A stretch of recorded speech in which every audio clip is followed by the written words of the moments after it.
what's up mga ka-J-Vlog? Welcome ulit sa panibagong video, and for today's video, bibigyan ko kayo ng 5 reasons why you should purchase ang isa sa sobrang mura, bagsak presyo na tablet ngayong 2026, which is the ITEL VistaTab 30S. Tara, pag-usapan natin.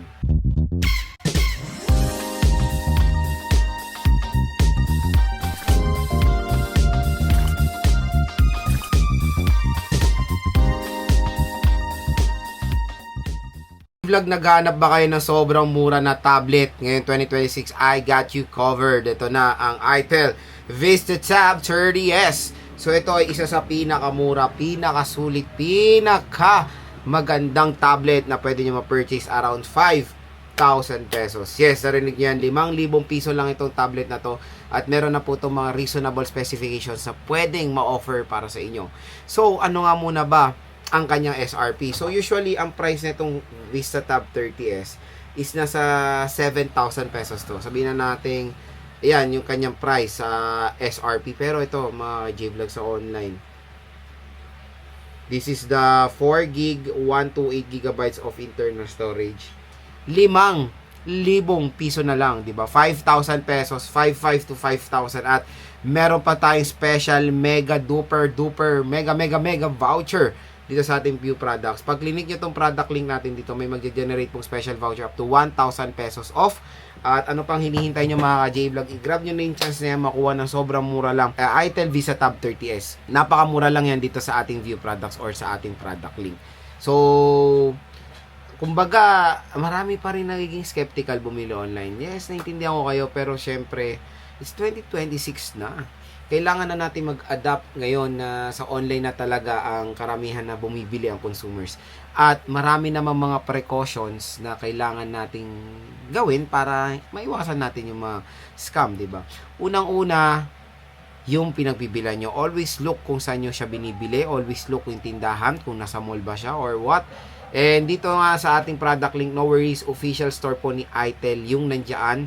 Kaya hindi po kayo komportable kayo bumili dyan. At yun na maganda, nanood lang kayo dito sa video natin dahil interested kayo sa ITEL, nagkaroon pa kayo ng additional discount. Again, yung discount na yan ay malaking tulong sa karamihan ng mga consumers natin. Kaya grab nyo rin chance na makuha ng bagsak presyo itong ITEL VistaTab 30S. So again, dito sa ating video, bibigyan ko kayo ng 5 rason kung bakit maganda, bakit sulit build tab ITEL VistaTab 30S.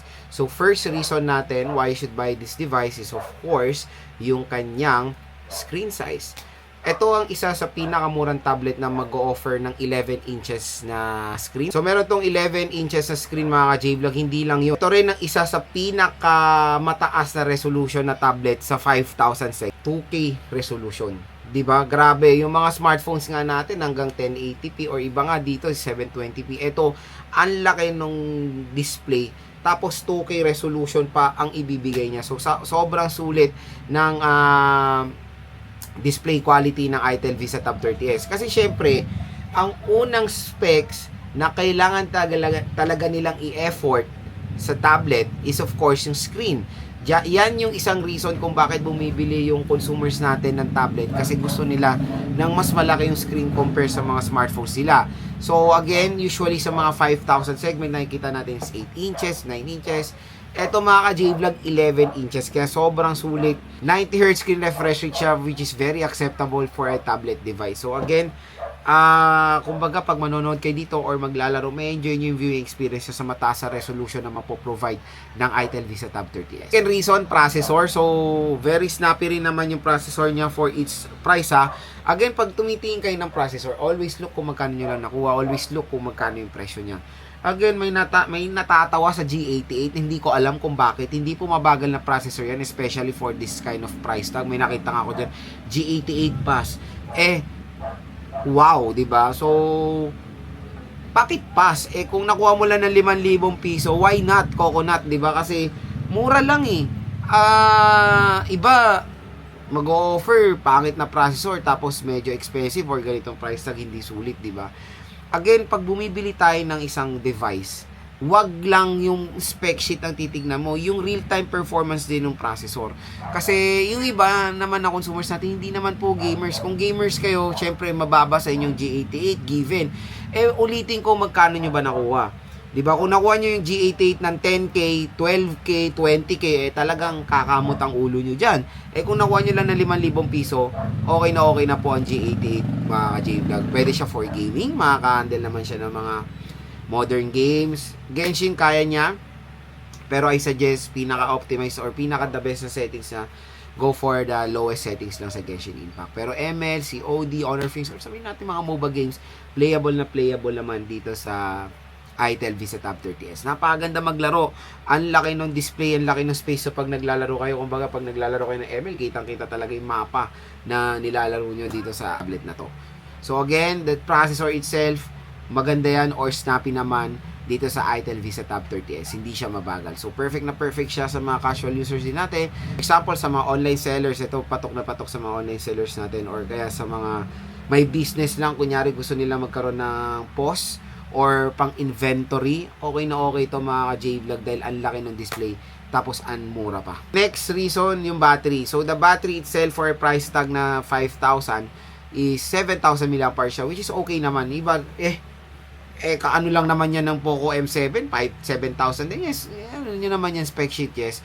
Pero again, for a tablet device, 5K mAh, malaki na yan, or at least yan na talaga yung minimum na pwede natin makitang battery capacity sa tablet, 7,000 mAh battery capacity. At kumbaga sa ano niya, nung na-try ko siya, battery performance, matagal din naman siya malobat kahit papano for a tablet device. And standby time is great kasi nung nagda-download din ako dito ng Genshin, ng mga ibang games, kasi pag nagda-download ka sa mga ganyan laro, hindi talaga in-off yung tablet kasi pag in-off mo yun, mapuputol yung download ganun yung na-experience ko parati. And yun, okay naman, matagal siya malobat kaysa standby time niya. So battery performance for a tablet device, acceptable sa ITEL VISA Tab 30S. Fourth reason natin mga ka-J-Vlog, yung kanyang mga features sa tablet. Kasi usually ang mga tablet, more on ginagamit yan or binibigay sa mga anak natin, di ba? Para may magamit sila pang entertainment purposes, ganyan-ganyan. Ito magandang i-suggest ibigay sa mga anak niya dahil meron po itong AI learning or parang meron siyang naka-embedded or naka-install na educational applications. So, malaking tulong sa mga consumers natin na gustong ibigay sa mga anak nila na parang stepping stone nila for their education, di ba? Especially sa mga hindi pa nag-i-school, at magandang isang tool itong tablet na to para magkaroon sila ng mga ng mga idea para para magkaroon na sila ng mga ng mga idea, di ba? So again, ang ITEL VISA Tab 30S ay meron po educational applications sa tablet na yan yung parang fino-focus ni ITEL hindi lang siya sa ibang mga consumers lang, pwede rin siya sa mga pambata kasi nakita rin nung brand na to na usually ang tablet binibigay talaga or binibili talaga sa mga anak natin, di ba? Anak ko gusto rin tablet, kaya binigyan ko ng tablet. Yung pamangking ko tablet din. Mga mukhang tablet ngayon sila. Pero again, ang tablet ay malaking tulong din yan. Hindi lang yan pang laro, hindi lang yan pang nood. Pwede rin yan for educational purpose. At ang pinakalas mga ka-J-Vlog for its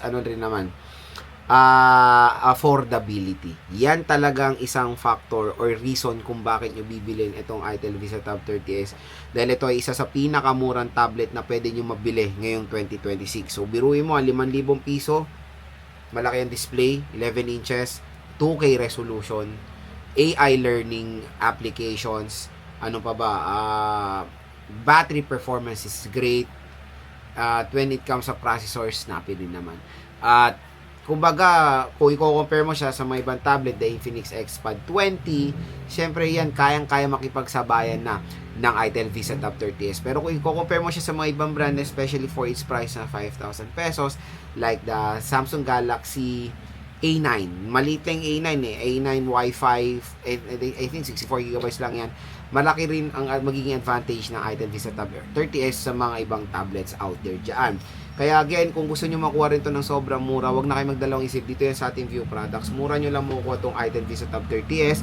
And kumbaga, sa mga nagtatanong, Lods, okay bang 4GB of RAM pag binili ko itong tablet na to? Yes. Nakapaglaro ako dito and okay naman siya. And asahan nyo pag tablet talaga bibili nyo, especially sa ganito mga price range. Mababa talaga sila magbigay ng RAM. So 4 gigabytes of RAM is very acceptable in today's time, especially for a tablet device. So again mga ka-J-Vlog, ito isa sa pinaka the best na tablet na pwedeng ma-offer ngayon 2026 for a price tag na 5,000 pesos. Huwag na kayo magdalawang isip pa, bilhin nyo na to at payday sale na. Dito lang kayo bumili sa ating View Products. Mura at bagsak presyo lang dyan ng Itel VisaTab 30S.